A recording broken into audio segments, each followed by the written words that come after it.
Hello, welcome to Credit Versio's Q&A Wednesday live for April 27th. I am your host, David Michalek. Every week at 6 p.m. Eastern Time, we all come together live on Facebook and YouTube to talk about credit. As a consumer credit expert with nearly a decade of experience, I've conducted well over 10,000 one-on-one credit coaching sessions, and I'm looking forward to helping you understand and improve your credit. Joining us today is America's #1 credit expert. He has 30 years experience in the credit industry, including years working for both FICO and Equifax. In fact, he's one of the very few credit experts that actually comes from inside the credit industry. Let's welcome John Ulzheimer, but I have not played his intro video in a while, so let's do that, and then we're going to get rolling. John Ulzheimer is America's most recognized credit expert. With 30 years of experience in the credit industry, having worked for both FICO and Equifax, he's the go-to authority for answers to credit questions. Here to answer your credit questions, Credit Versio presents John Ulzheimer. I love that video. Welcome, John. I love the video also. Thank you very much for having me again. You know, we should have, of course, it might have spoiled something to have presented by Credit Versio at the very end, but that's how they should have brought you in at CreditCon with the big intro video. Did they do that, or was it just Matt on stage giving you your accolades? No, it was Matt kind of acting like a fool, doing all his yelling and screaming up on stage, which is a little uncomfortable, but nonetheless, it's Matt. Matt's like a big toddler. He's all about having a good time, though. He's a good showman. Any guy that comes out in a bow tie and a tux with tails, you know some shenanigans are about to go down. Right. So everybody, welcome today. Thank you for joining us. Typically on our Q&A sessions, we talk about his credit scores. Pretty much it's an open Q&A session, whatever you want to talk about. But we do like to start off usually with a subject in mind. And John and I were emailing back and forth earlier. And John, you're about to do a big presentation or a big report on fraud protection. Is that right? Or yeah, fraud tomorrow. Prevention? That's right. I'm doing a presentation for, I don't know how many people. It's on Zoom, but I think there's going to be either, hundreds or maybe more people. We're going to talk about what are the 4 options to protect your credit reports and kind of the effectiveness of the 4 and how to go about doing it. Well, you feel like doing a dry run, get a practice run because you're going to do this tomorrow in front of hundreds? Sure, why not? All right. So the floor is yours. And for everyone watching, if you have any questions during this, feel free to post. We'll put them up on the screen, and we'll do our best to get those answered for you. All right, John, it is all you, my friend. Yeah, so I'm obviously I'm going to do this a little bit differently tonight because we have a lot of people who are watching who are a little bit more in the know with respect to their credit reports than the average consumer, and so it's going to be a little bit different. So anyway, you can't go for more than a few weeks without firing up your browser and checking the news or flipping on television and watching the news, and there's inevitably a story about some large scale data breach. And whenever a data breach occurs, my phone starts ringing off the hook, and the different media folks want to talk about what can people do to protect their credit. How do they find out if they've been a victim of a data breach? What if their information has been stolen, et cetera, et cetera. And I always come back with, man, why are you waiting until some company's been breached to worry about the safety of your credit reports? It just seems very reactive how we've become very event driven to do things like that. And so I think there's things we could do, obviously, to at least reduce our exposure to those types of events, and certainly to protect our credit. So there's 4 things to do. So I'm going to start from the least effective to the most effective. So number 1 is, I guess there's 5 things you can do. 1 is nothing, and just kind of hope nothing bad ever happens to you. But that's obviously the least effective thing. So number two is just kind of the periodic checking of your own credit report disclosures. And these are the reports that you can pull from annualcreditreport.com. Yeah. Normally, you can do that once every 12 months. People always talk about, you can do it once every calendar year. No, you can do it once every 12 months whenever Whenever you do it, normally in the non-COVID world, that's where your 12-month period starts before you can do it again with the same credit bureau. And so you can pull your 3 reports through annualcreditreport.com, and you can essentially just eyeball them to see if there's anything on them that you feel is incorrect or could possibly have been caused by fraud. So cost 0, effectiveness not very. So what you don't have when you just periodically check your credit reports is, number one, when you go through annual credit report, normally you can only pull all 3 of them once every 12 months. And if you stagger them, that's fine. But then you don't find out about something wrong or perhaps incorrect on your credit report for weeks or months. And that's not a very effective strategy for protecting your credit. Even right now, however, the method is a little bit better because the credit bureaus are letting you pull your credit reports every week through that website through at least the end of this year. So who knows what's going to happen at the end of this year, if the bureaus are going to extend that, or if they're going to go back to the once every 12 months structure, which is really all they're required to do. And there's, even right now, they're voluntarily letting consumers do it once a week. But nonetheless, it's still a manual way of checking your credit reports for something that you feel like is incorrect. All right, so cost involved, free, effectiveness, pretty low, but not 0. It's certainly better than doing nothing. All right. Next is, this one's kind of a close tie. So the next 2 are a close tie. But I'm going to go ahead and say that it is monitoring your credit reports. And the way you do that is you can sign up for a service, and the services are designed to passively track your credit reports for changes that could be indicative of fraud. So things like new inquiries, new addresses, new derogatory entries, new account openings, large balance changes on existing credit card accounts, anything that you could attribute to fraud, you're going to get an alert. And they are pretty good about the timeliness of the alerts. I can't tell you how many credit monitoring products I have signed up for because of what I do. And I'm constantly getting false positives. Either, one new inquiry and my email blows up. If my balance on one of my credit cards spikes, my emails blow up. So they're actually pretty good as far as the timeliness of the notifications. A couple of downsides. Number one is it's very reactive. So it only tells you after something has happened. So it's like someone running up to you after you got in a car crash and telling you got in a car crash, right? Thanks. That's number one. Number 2 is the cost. The cost for a good credit monitoring service is going to be in the neighborhood of $20 to $30 per month. And a good credit monitoring service is going to be one that monitors all 3 of your credit reports.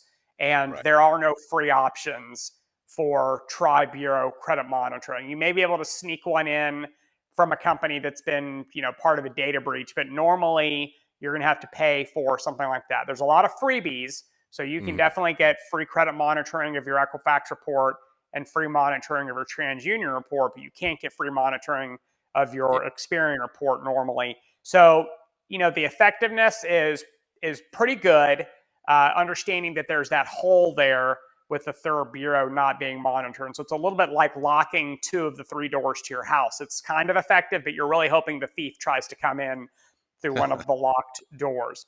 The next option is the fraud alert. Fraud alerts are, you're really trusting the system to work when you place fraud alerts on your credit reports. And so there's different types of fraud alerts. There are kind of these initial kind of low-level fraud alerts that anybody can add to their credit reports that last for a year. And then you can go all the way to the extended fraud alerts, which can last for up to 7 years. And a fraud alert doesn't prevent someone from accessing your credit report, but what it does is it places a message on your credit report, and then any lender that pulls your credit report is obligated. The FCRA has language in it that obligates lenders to take reasonable steps or precautions to ensure that the person applying for credit really is who they say they are. And normally there's a message written on the kind of accompanying the credit report that indicates if the alert has been placed, and that it'll have your phone number. And so you're actually helpful with part of the alert process. And so you can place fraud alerts on one of your credit reports, and then they will contact the other 2 credit bureaus and place the reports on the other 2. So it's really a one-stop shop type of scenario for fraud alerts. But it's again, you're it's really effective too. I think I might have told the story a while ago that I had a fraud alert on my credit report when I applied for I think a Discover card. This is going back years, and I completely forgot that I had it on there, and I got a message that came up that said further investigation into your account is necessary. Please contact us. And that's what it was. Like, oh, I just need to ask you a couple of questions to verify that it's you, and then they approved it. But I thought that was pretty cool. Yeah, and you're really trusting that the process is going to work and that they are going to pick up the phone and they are going to call you to verify that you are who, in fact, you say you are. And so effectiveness, pretty good. Cost, 0. The ease to place the fraud alert, super easy, because you only have to do it once and then it's done across the board. You may have to do it again if you just had the initial alert, so you may have to replace them year over year. That's actually good, because that means you haven't been the victim of fraud. If you've been the victim of fraud, then you can place a 7-year alert, or the extended fraud alert that's for 7 years. And then finally, how long is the initial fraud alert? Is it 6 months or a year? 1 year. It's 1 year. Okay. 12 months. That's right. Got it. There's also a active military alert, but that's also a year. I don't know that it's any different than the regular, the initial kind of low level fraud alert.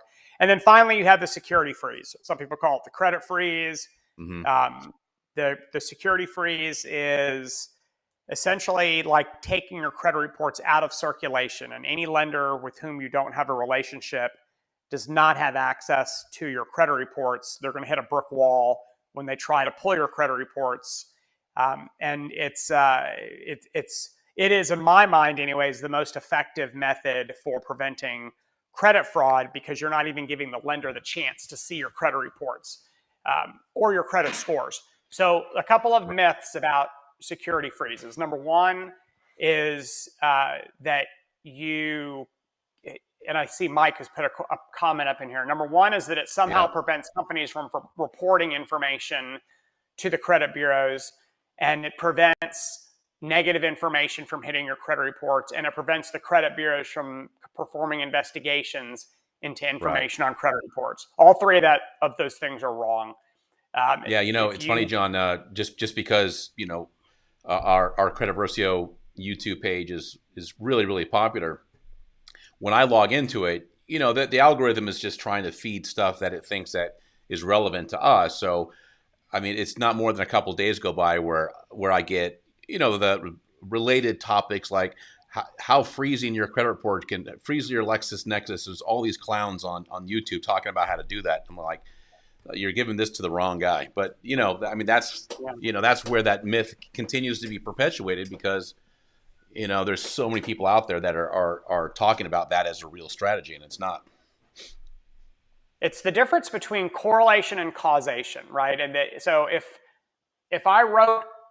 you write a dispute letter left-handed and it works, then some people are going to say, oh, people who write left-handed dispute letters are better at it, and therefore we should hire them to write dispute letters, right? There is no correlation between the two. Correlation versus coincidence.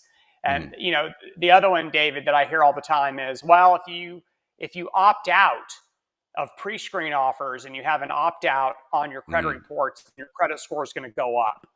And if someone opts out and the following month they check their credit score and it's higher, you're going to all of a sudden see YouTube videos from people saying that if they're willing to sell you a secret on how to increase your credit score, and then they tell you how to opt out.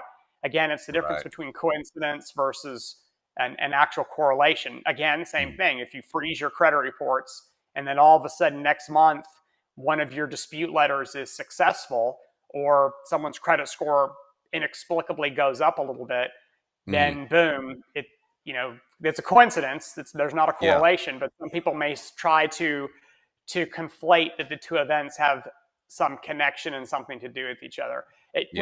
We kind of had this discussion at CreditCon about, I'm not going to get into it because I don't want to keep feeding the beast, about this guy who has these kind of novelty dispute letters that he's selling on a website. And I talked to a number of people who said, well, they're pretty effective. And I'm like, you know what? You could write a dispute letter on toilet paper and send it in, and some of those are going to be effective. It doesn't mean to go buy a bunch of toilet paper and start writing your dispute letters on toilet paper. It's the difference between coincidence and correlation. So, but right. So to finish up the whole identity theft and protection topic, the security freeze. So a couple things about security freezes. Number one, the Trump administration signed an amendment to the Fair Credit Reporting Act that made security freezes free.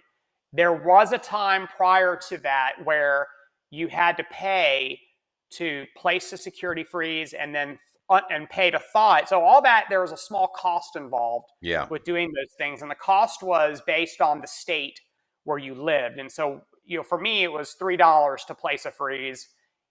Alabama next door to me, I think, was $6 to place a freeze. It was a pretty nominal fee, but it was a fee nonetheless. Now, is this for each bureau, or is this because do security freezes work like fraud alerts, where if you do a fraud alert, it's across all three, or on freezes, do you have to do those individually with all three bureaus? Yeah, so the cost was per bureau. And the freezing process is also pure per bureau. There's no one-stop shopping for placing security freezes. If you're going to place that's one of the cons, right? So there's pros and there's cons. Yeah. The pro is that it's free. It's really, really effective. It prevents something before it happens. It doesn't let you know after something has happened. So it's more proactive.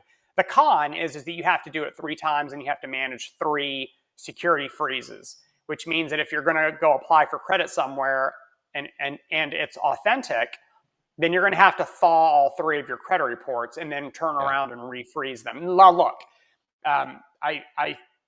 people talk about how, oh my God, that's so cumbersome. That's hogwash. Okay.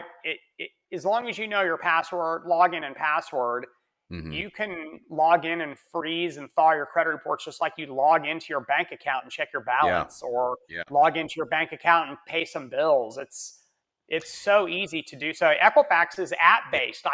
They have a variation called the credit lock, which is a little bit different, but it kind of does the same thing.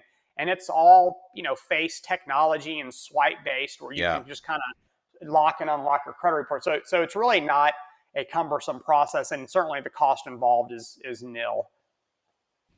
Yeah, well, it's funny. I can do that on my Experian app. There's a slide to. I think it's lock. I think that's the terminology they use. But that's becoming a very common thing now, because I can also do that on my. Although it's obviously different, but it's the same level of, or a similar level of security, because I can do that on my Citibank card, my Capital One card, my Discover card, my Chase card. If I lost it, or if it's, maybe I think I lost it, I can just drop right in, log in. It's face recognition technology, and swipe to lock the card. And a lot of the security stuff's come a long way, especially in the last 5 to 10 years. So let me ask you a pop quiz question. When you do that, who are you protecting? Are you protecting yourself, or are you protecting the credit card issuer? Well, I'm protecting the credit card issuer, because I'm already protected from any kind of fraud, right? That's so right. I'm protecting them from having to absorb any costs. Yeah, they have to eat it. Right. That's right. Yeah, you have no liability for credit card fraud. So really, you're protecting the bank when you do that, which is fine. Yeah. I'm sure they appreciate it. But yes, they definitely position it how you're protecting yourself by doing this, when ultimately, unless it's a debit card, then it's really the bank's money that has been stolen, not your money. And you also have, of course, there's the financial side you don't have to worry about. But, sort of equal to that is just the pain in the butt that it is if you have a card that you have to replace. I'm like, oh, man, like how many like subscriptions, and just, what card am I using for my renewal, my auto insurance? So you got to go through and replace all that stuff, which is kind of a pain in the butt. So So Amex will map your old card information to your new card information. And the yeah, only place where you have to actually affirmatively swap the number is the merchant. So like if you paid somewhere, let's say you bought something at Amazon and you believe that it was an Amazon fraud or it was Amazon fraud, you just have to swap your card number at the Amazon, retail app or whatever. But every other place that uses your card, if you have it loaded in, Amex will map the new number. So you yeah, don't have to change it at 500 places like you normally. So they've really made it easy yeah. so they've taken a lot of the inconvenience factor out of it. I don't know if all card issuers do that. My Because Cap whenever I, One card, yeah, my Cap One card did that, and there was only yeah, one. Like I think it was a ESPN $5 a month subscription that didn't map over, but everything else did. yeah. Real quick before you continue, John. So Kevin White, I do see your question on there about inquiries. So when John is on, this is a credit education live, so we don't really talk about how to dispute and remove stuff. But if you want to send an email to support@creditversio.com, happy to answer that for you. It looks like you're posting from YouTube, and unfortunately, as soon as the live disappears or we end the live, the comments disappear on my side, so I'm not able to respond directly. But email us at support@creditversio.com, and we can address that. Okay. Sorry, Kevin. No credit repair advice on my things. We got a thumbs up from him, so he understands. Okay, very cool. All right. Any more tidbits on the fraud? That's it. That's it for the fraud stuff. Yep. Okay. So if you have any questions about fraud, protecting yourself from fraud, feel free to post them. If not, then we'll just roll into the next subject. So, John, I remember what year was this? Probably 2017 at the cohort. What's it called? I still got the mug. I got the mug from 2018, the Credit Expert Summit cohort. So this is 2017. And I don't know how many people were in the room when you were teaching the class. Maybe 60, 70 of us, something like that. And you asked a question, and you asked all of us, like, who is the fourth largest credit bureau in the United States? And I'm like, oh, that's got to be Enovis. And, we're all throwing out these names. And, of course, it was in the book, but, I didn't get that far in the book. We're too busy listening to lecture. And I was really surprised at who you named and when you told us who it was and what it actually does. It was really, really impressive and very important for people to understand. So maybe you'll talk to us about the fourth largest credit bureau in the U.S. So just to let you know, I've done that several times. So when I used to be part of different Facebook groups, which I've pretty much left every one of them because of a variety of reasons. Yeah. But right. I used to throw those little pop quizzes in there, and I can tell you that no one has ever gotten that question right. They've argued with me a lot. Nobody got that at the seminar. They've answered the same. It's like Wheel of Fortune. When someone spins the wheel, they guess a letter that's already been guessed, and then someone else spins the wheel and they guess a letter that's already been guessed. After a while, you're like, stop saying L. Stop saying L. And so that's what was happening. People were like, Enovis, LexisNexis, just over and over again. I'm like, right. Check systems. I'm like, dude, look at the answer above your answer. It's not right just because you said it again. So most of the answers are LexisNexis. Yep. Check systems, which doesn't make sense because if you've never written bad checks, then you're not in check systems. Right. And exactly.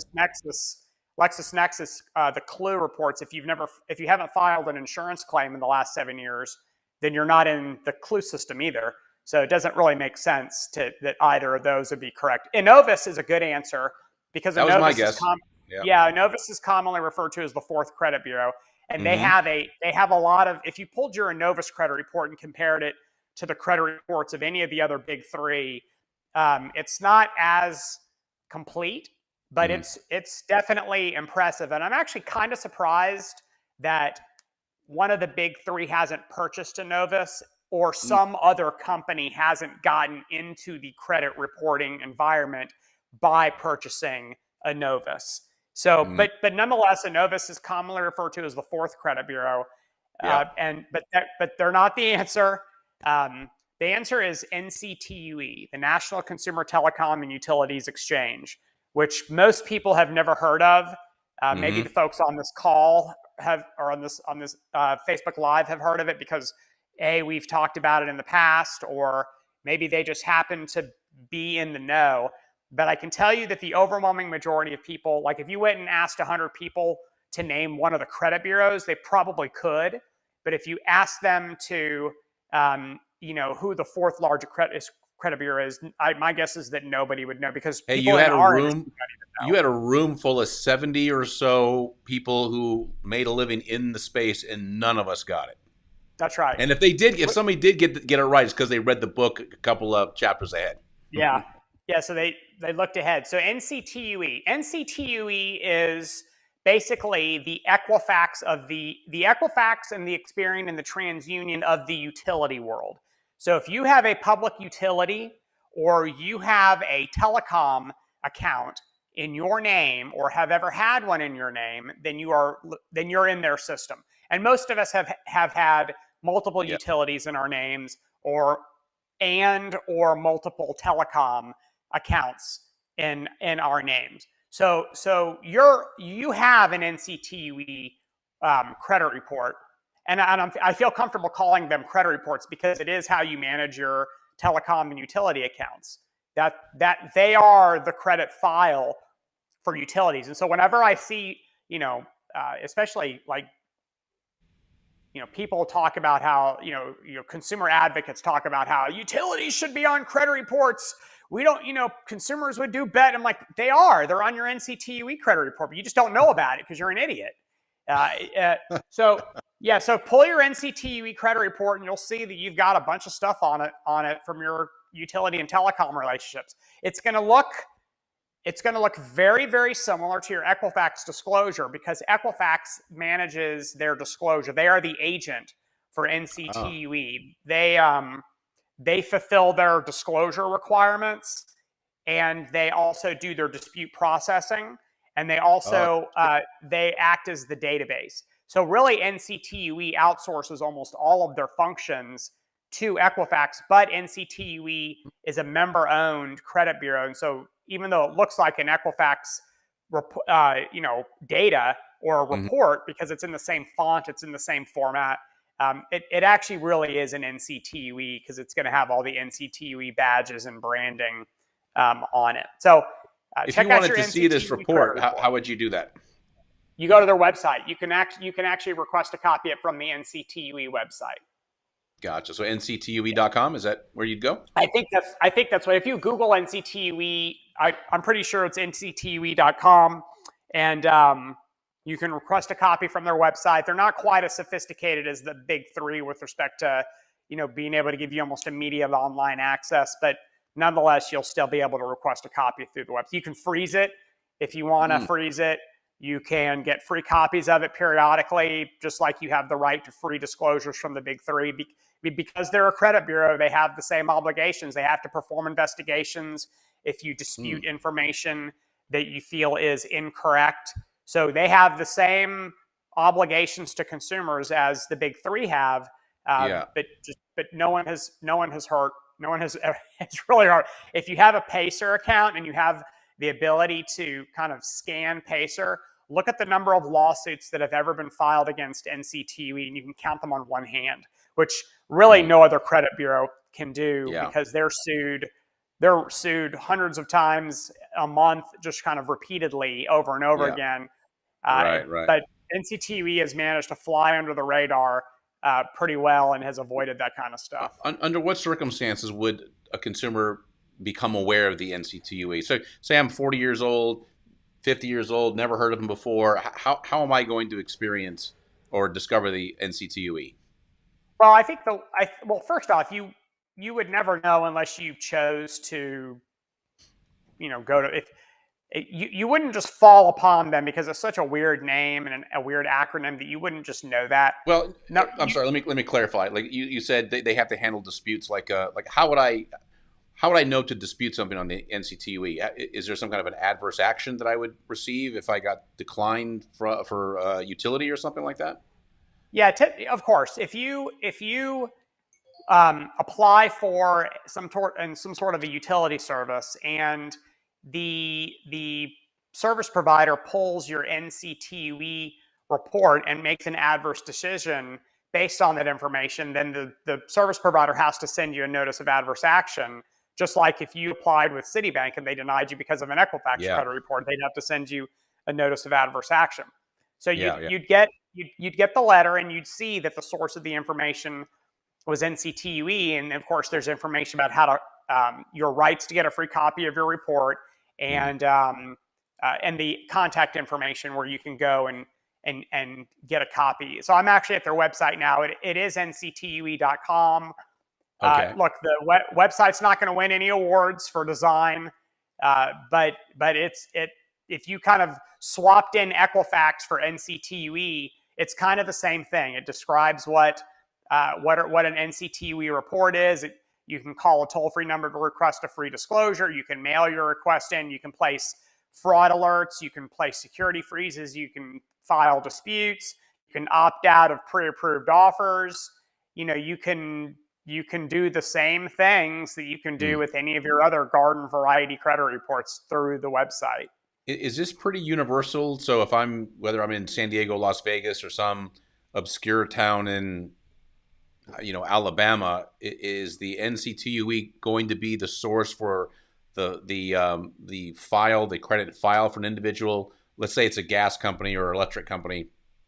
Are there ever any circumstances where they don't use NCTUE? Could it be like just a regular credit report inquiry that they use, or is this the standard? Of course. No, of course. There's no requirement to furnish anything to any database. There's no requirement to use any particular database as a utility service provider or a telecom provider. So they can certainly pull one of your garden variety credit reports if they choose and completely bypass the NCTUE option. So, but certainly, yes, that's a choice that's made by the furnisher and by the end user as to what database they want to use for new accounts or risk management. Excellent. Very cool. I like that one. That was a surprise to me when I heard about it for the first time. But I mean, if you think about, okay, let's say most people have a file in the NCTUE, and for the most part, everybody's got, unless you're just off grid or something like that, or you're a minor. There's a handful of exceptions I can think. Maybe you're renting a room, but I would imagine that most people have an account there. Or some kind of record. They're the fourth largest credit bureau, which means they've got over 200 million files on over 200 million consumers. So it makes them pretty relevant. And it's funny. I would love to see. I'm sure that NCTUE has the ability to track visits to their website, and I'm quite certain they have the ability to track disclosure requests, the number of people that have requested free copies of their NCTUE report. I'd like to see if sometimes whenever I do these presentations that the website traffic and the requests kind of pop a little bit and then settle back down, and then pop a little bit and then settle back down. Look, the CFPB knows they exist. The CFPB put out a list about a decade ago of companies that met a certain threshold as far as size for revenue goes, and they had to self-disclose as a CRA, a consumer reporting agency. So they're definitely on the CFPB's radar. But I would argue with you that if you're not in the utilities industry, especially in kind of the risk management side of the utilities industry, you've probably never heard of them. Yeah.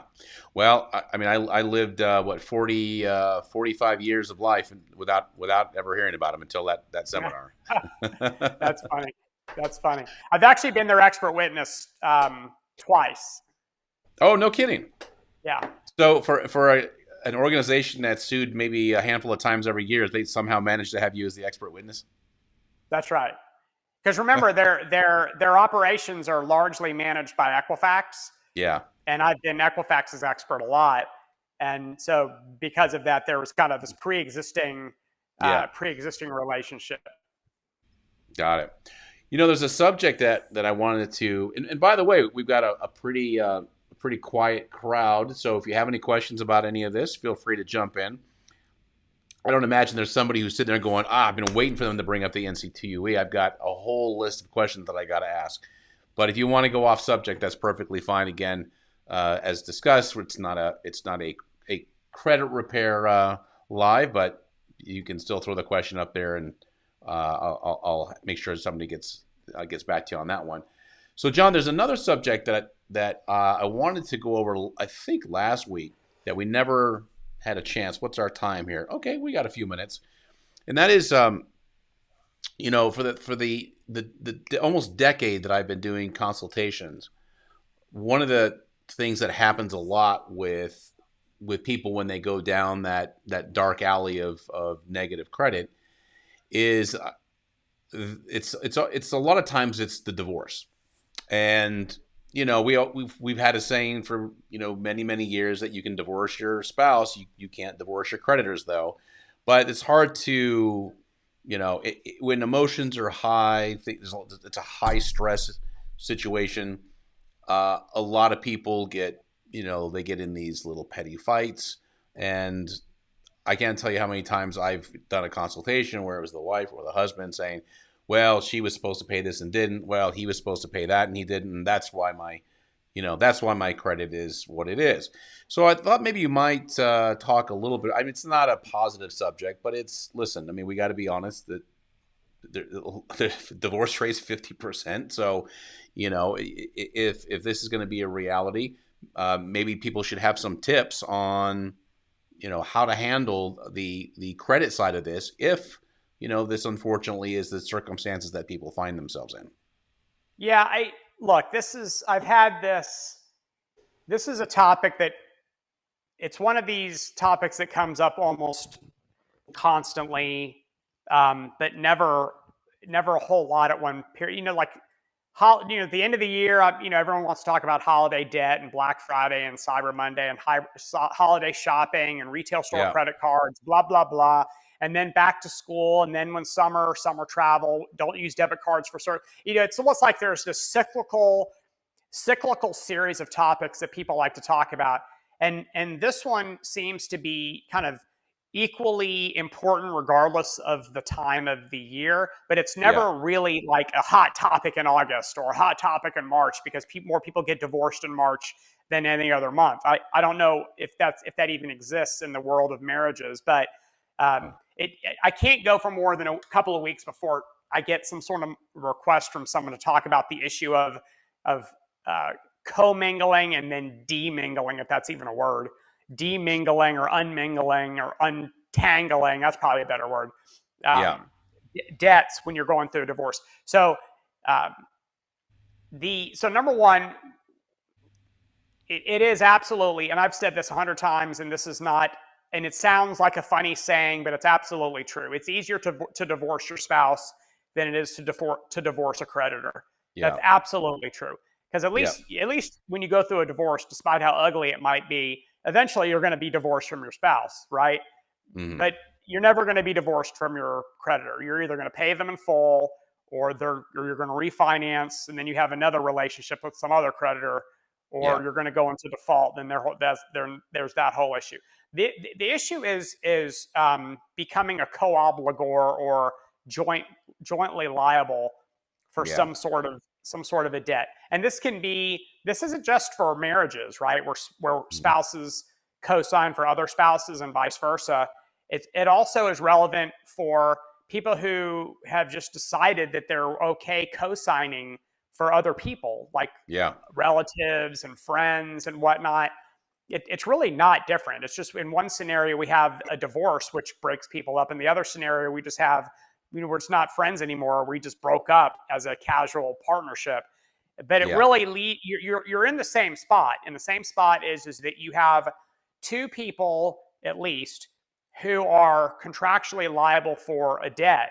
Now, in a divorce scenario, which I've never gone through, so I can't speak to this from first person, but you go through, there is the process of divorce, which ends up eventually with a settlement.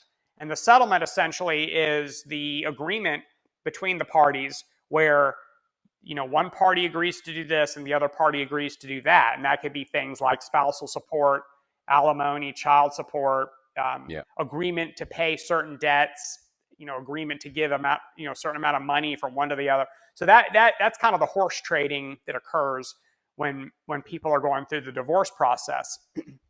And what often happens if you have joint debts is that one party is tasked with taking over the payments of that debt, and the other party kind of gets something in exchange for that, right? As part Right. of the whole negotiation.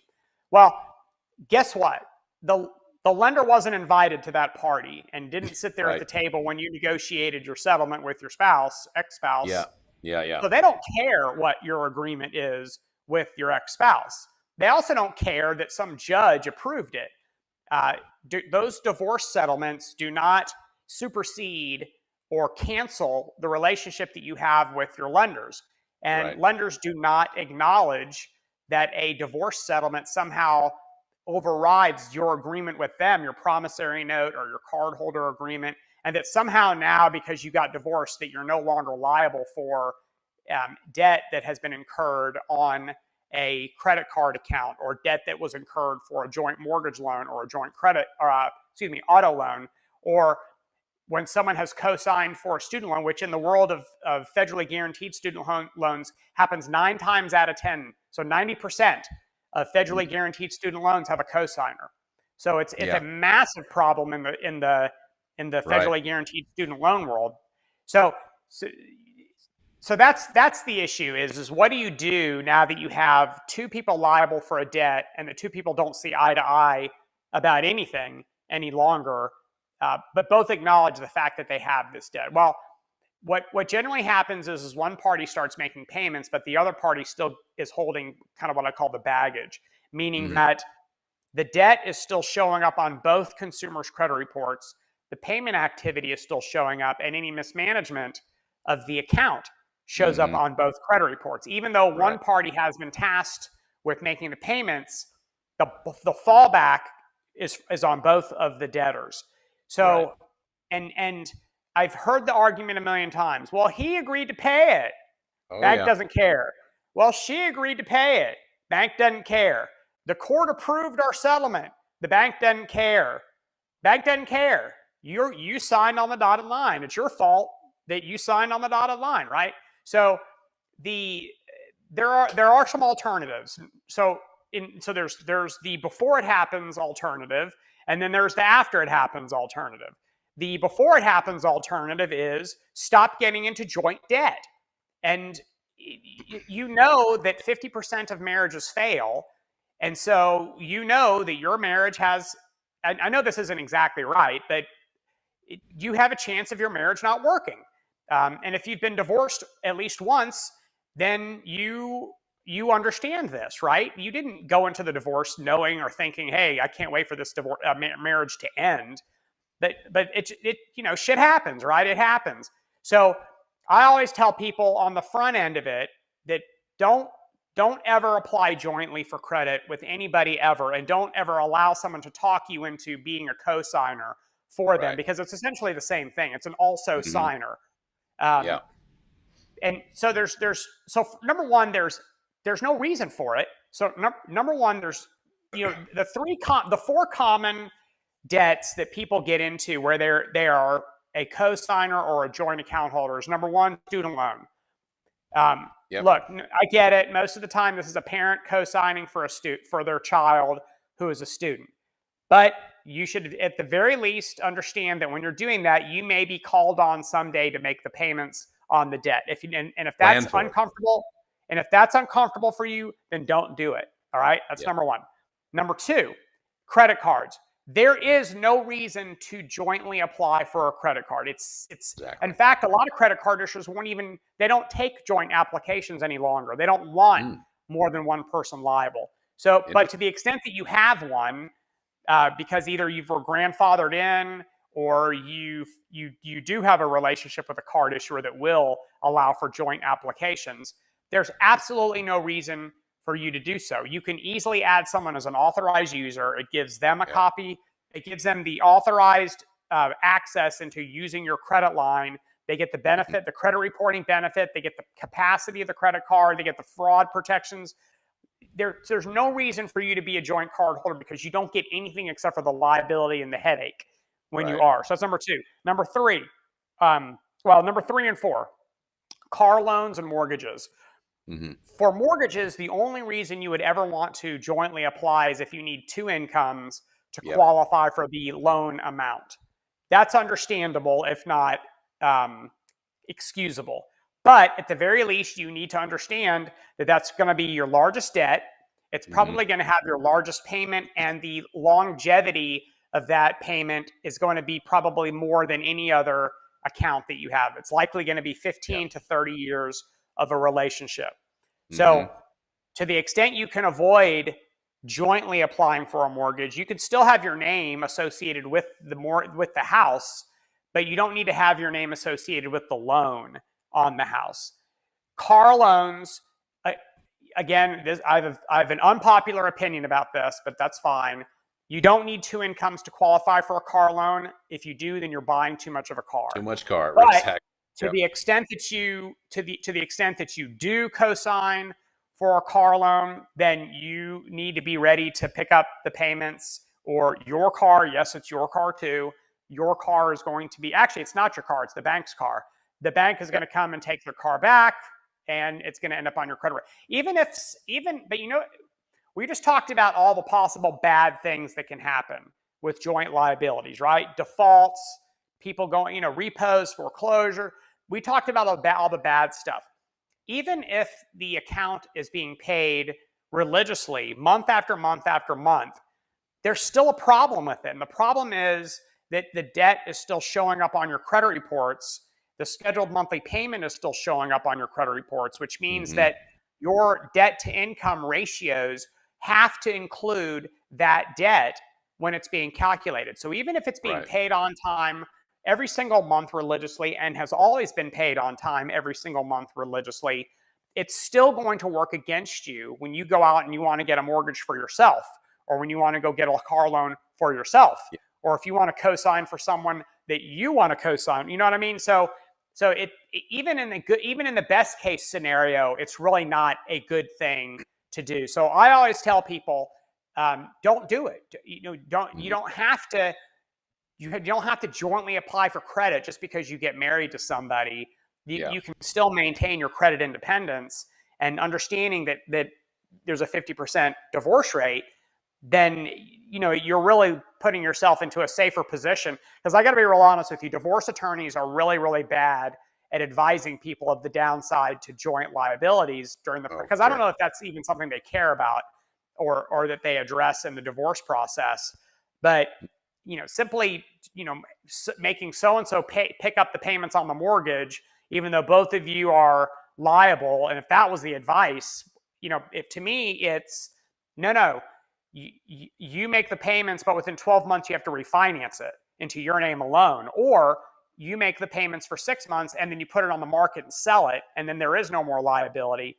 Or Yeah. if it's a car loan, you essentially take out a loan and buy the car from me and you, and now it's just in your name if you love the car. So there's a lot of different ways to craft these agreements such that you at least have an end in sight, versus just you just make the payments on this thing forever, and then you'll make the payments on this other thing forever, and thinking that that's somehow the good way of disposing of an Yeah. obligation, when it's not. All it does is, you hear politicians talk about kicking the can down the road.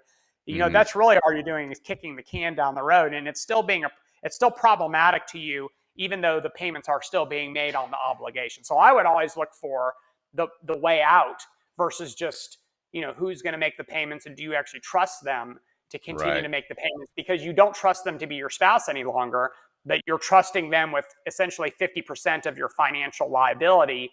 and Hmm. and to me, that's just a problem. Yeah. Yeah. Well, a little bit of prevention is just thinking ahead of time it can make a huge difference. Like I said, I can't tell you, and same thing on your side, how many conversations I've had with people who are like, well, my credit's bad because of this other person, where Mhm. you put yourself in a lot of risk that you probably didn't need to put yourself in. That's right. That's John, exactly right. great advice. Of course, a lot of that's proactive stuff to be done ahead of time, but still very important. Okay, that was very. We're already at 50 minutes. That's going to be our time for today. Thank you so much for joining me and John today. Appreciate it. And John, thank you so much for This live again, fastest 50 minutes of our day for sure. Fastest 50 minutes on the internet. All right. Thank you very much for joining the live today, and take care. Thanks, John. All right. See you next time.